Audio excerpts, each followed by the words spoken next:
इस वक्त की सबसे बड़ी खबर एमपी के छतरपुर से आ रही है, जहां धीरेंद्र शास्त्री के भाई को गिरफ्तार कर लिया गया है क्योंकि उनके हाथ में कट्टे और मुंह पे सिगरेट लेते हुए नजर आए हैं।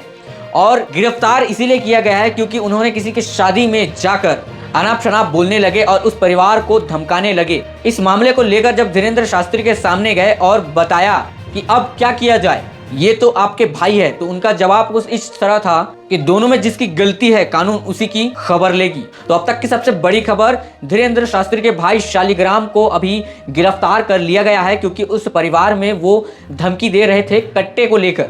हाथ में कट्टा था और उसी को लेकर धमका रहे थे शादी वाले दिन ही। इस फोटो के माध्यम से आप स्पष्ट रूप से देख सकते हैं कि धीरेंद्र शास्त्री के भाई के हाथ में कट्टा है और विवाह स्थल पर किस तरह से लोगों को धमकाने लगे। धीरेंद्र शास्त्री स्पष्ट रूप से एक ही बात बोले हैं कि गलती जिनकी है कानून उनकी ही टांग खींचेगी, चाहे ये हमारे भाई ही क्यों ना हो।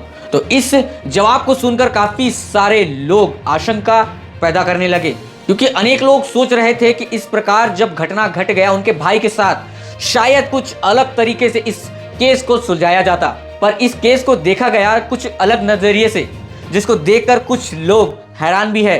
तो अब तक की सबसे बड़ी खबर, शालिग्राम को गिरफ्तार कर लिया गया क्योंकि वो विवाहित स्थान पर जाकर कट्टे को लेकर, हाथ में कट्टे को लेकर धमका रहे थे।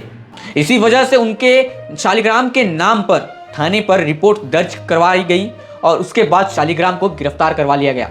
तो अब तक की सबसे बड़ी खबर एमपी के छतरपुर से आ रही है। तो इसी मामले में आगे क्या होता है, शालिग्राम के साथ आगे क्या किया जाता है, पल पल की खबर और देश विदेश की खबरों को सुनने और जानने के लिए, पल पल की खबर और सही सटीक जानकारी के लिए बने रहे नित्तो न्यूज के साथ।